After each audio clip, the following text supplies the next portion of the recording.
রাসূল করিম সাল্লাল্লাহু আলাইহি সাল্লামের জানাজা কে পড়িয়েছেন? এই প্রশ্ন আমাদের অনেক ভাইরা করেন যে আমাদের নবী করিম সাল্লাল্লাহু আলাইহি সাল্লামের জানাজা কে পড়িয়েছেন। মনে হয় যে খুব জটিল প্রশ্ন করে ফেলেছেন। ভাই, নবী করিম সাল্লাল্লাহু আলাইহি সাল্লামের জানাজার কোনো জামাত হয় নাই, এজন্য কে পড়িয়েছেন এই প্রশ্ন অবান্তর। তার জানাজাটা সবাই যার যার মতো ব্যক্তিগতভাবে পড়েছেন। তার লাশ রাখা ছিল, একজন একজন করে পড়ে পড়ে চলে গেছে। এখন প্রশ্ন হলো, কেন তার জানাজার জামাত হয় নাই? কেন ইমামতি করে সবাই মিলে পড়েন নাই? এর অনেক কারণ থাকতে পারে। মুহাদ্দিসিন ইকরাম, মুহাক্কিক উলামা ইকরাম বিভিন্ন রকমের তাদের গবেষণার ফল তারা প্রকাশ করেছেন তখনকার বিভিন্ন প্রেক্ষাপট, বিভিন্ন বর্ণনার আলোকে। তার মধ্যে একটা হলো নবী করিম সাল্লাল্লাহু আলাইহি সাল্লামের যে শ্রেষ্ঠত্ব, তার যে বড়ত্ব, তিনি যতদিন বেঁচে ছিলেন কোনোদিন তার সামনে কেউ ইমামতি কেউ করেনি। তিনি অসুস্থ হয়ে গেছেন যখন, দুজন সাহাবীর কাঁধে ভর করে যখন মসজিদে নববীতে আসছেন, আলী এবং আব্বাস রাদিয়াল্লাহু তাআলা আনহুর কাঁধে ভর করে, পায়ে হাঁটার শক্তি নেই, তাদের শরীরে ভার ছেড়ে দিয়ে পা টানতে টানতে আসছেন, ইমামতি করার শক্তি নেই। ইশারা দিয়েছেন আবু বকরকে নামাজ পড়ানোর জন্য। আবু বকর রাদিয়াল্লাহু তাআলা আনহু নামাজ পড়াতে পারেন না, যে নবীজির সামনে কিভাবে ইমামতি করবে। আমাদের আয়েশা রাদিয়াল্লাহু তাআলা সুপারিশ করছেন, ইয়া রাসূলুল্লাহ, আমার বাপ নরম মনের মানুষ, আপনার সামনে ইমামতি করতে পারবে না, আপনাকে এত শ্রদ্ধা করে। তো নবী করিম সাল্লাল্লাহু আলাইহি ওয়াসাল্লাম নিজেই ইমামতি করেছেন।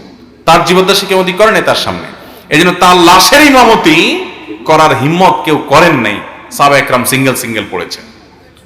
আবার অনেক উলামা একরাম, অনেক মুহাক্কিকগণ বলেছেন যে মূলত তখন খলিফা কে হবেন এটি নির্বাচন করা যায় নাই তখনও।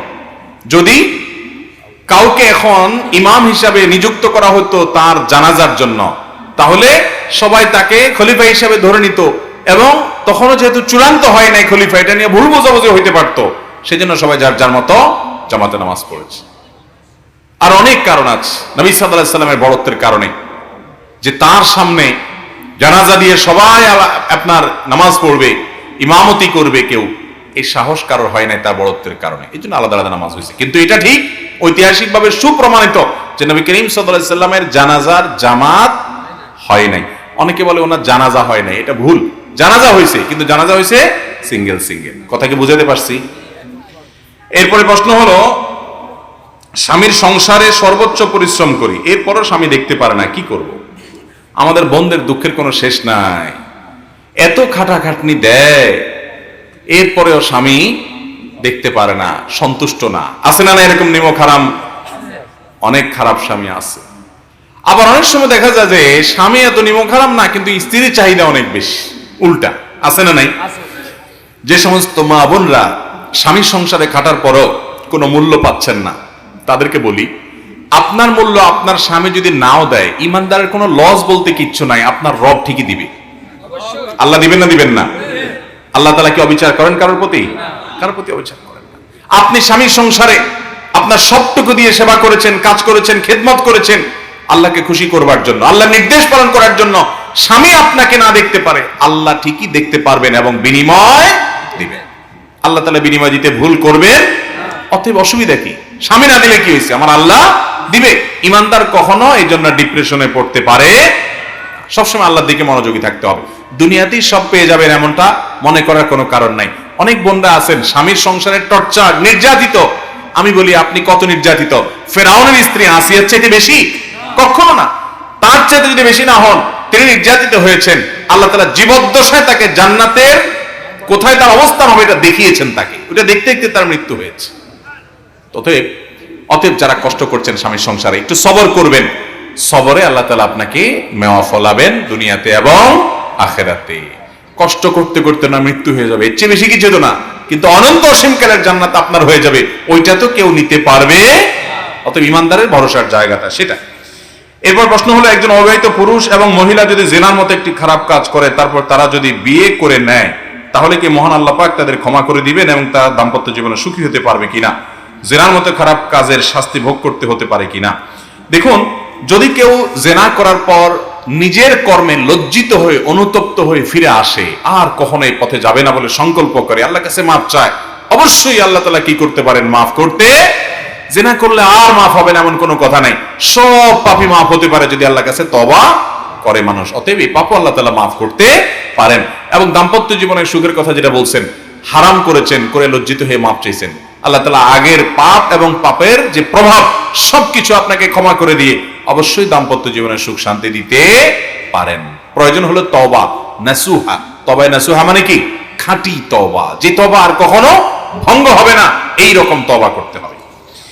এরপরে প্রশ্ন হলো, আমি একটি দোকানে বাকি খেতাম, দোকানদার ভাইকে বলি যে আমি এক সপ্তাহ পর পর আপনার টাকা দিবে। 2-3 সপ্তাহ চলে যাওয়ার পর ব্যক্তিটি দোকান ছেড়ে চলে যায়। আজ প্রায় 2 থেকে 3 বছর হয়ে গেছে, ব্যক্তিটির ঠিকানাও জানতে না পারায় টাকাটাও দিতে পারি না। এখন টাকাটা কি করব? টাকাটা আনুমানিক 100 টাকার মতো হবে। ওই ব্যক্তির তরফ থেকে কোনো গরিব দেহুকে দান করে দিবেন। ঈমান বৃদ্ধি করার উপায় কি? ঈমান বৃদ্ধি করার সবচেয়ে বড় এবং প্রধান উপায় হলো কোরআন বুঝে বুঝে পড়বেন। আজকাল মুসলমানদের মধ্যে সেটা একদম হারায় গেছে।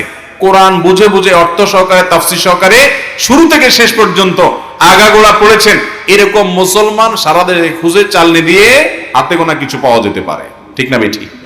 অথচ এই কোরআন আল্লাহ তাআলা আমাদেরকে দিয়েছেন হেদায়েতের জন্য, হুদাল লিন্নাস, সমস্ত মানুষকে পথ দেখানোর জন্য। না বুঝলে আপনি কিভাবে পথ সেখান থেকে পাবেন? এই জন্য ভাইরা আমার, ঈমান বৃদ্ধির জন্য কোরআনে কারীমের আয়াতগুলো তেলাওয়াত করবেন, বুঝে পড়ার চেষ্টা করবেন।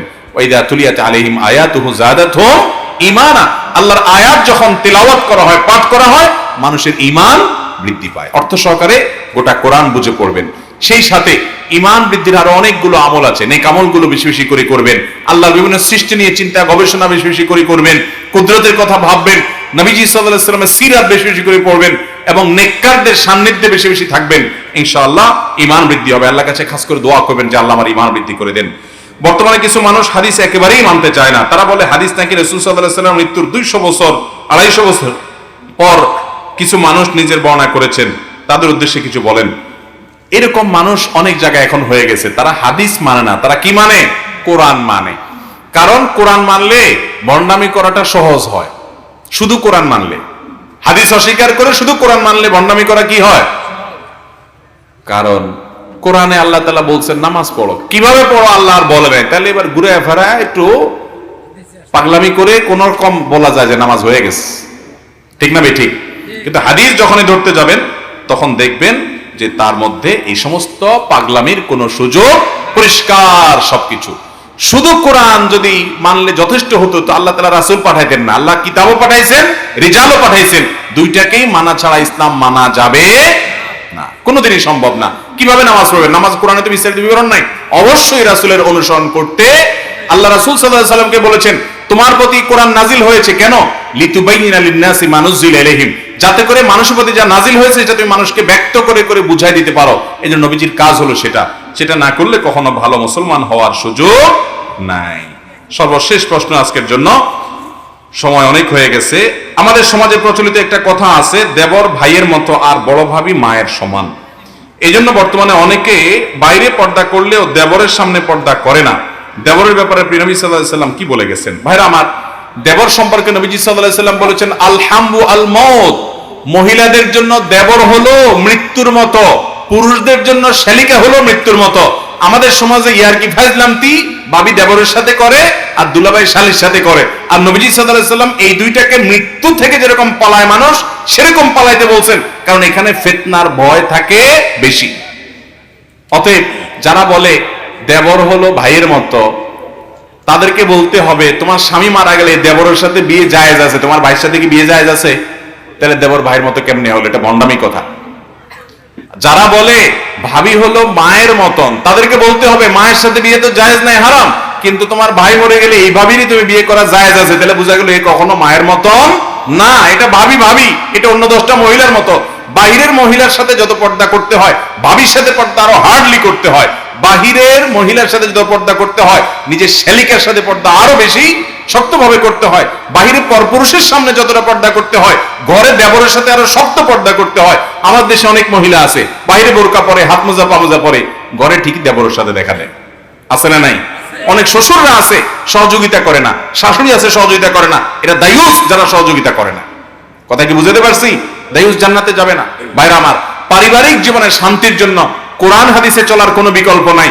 দেবর ভাবির ভিতরে যদি পর্দার বিধান উঠায় দেন, এরপর দেখবেন অঘটন ঘটছে, নানান আকাম কুকাম হয়েছে, এরপরে কান্দাকাটি করবেন, কোনো লাভ হবে না। এই জন্য দুলাভাইদেরকে শালি থেকে, দেবরদের থেকে, ভাবি থেকে দূরে সরাইতে হবে। এটা শয়তানের শিখাইছে যে ভাবি মায়ের মতন, দেবর ভাইয়ের মতন।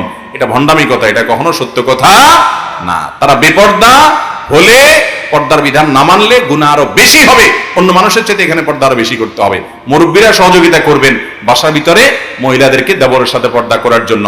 এবং ওই দুলাবের সাথে শালিকার আপনার ইয়ারকি ফাইজলামতি, অনেক সময় বাপ মা দেখে কিছু বলে না, এগুলো মূর্খতা।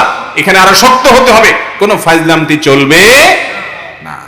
এই ফাইজলামতির হাত ধরে অনেক আকাম কুকাম হয়, এরপরে আফসোস করে আর কাজ হবে না। আল্লাহ তাআলা আমাদের সবাইকে বুঝার তৌফিক দান করেন, আমল করার তৌফিক দান করুন।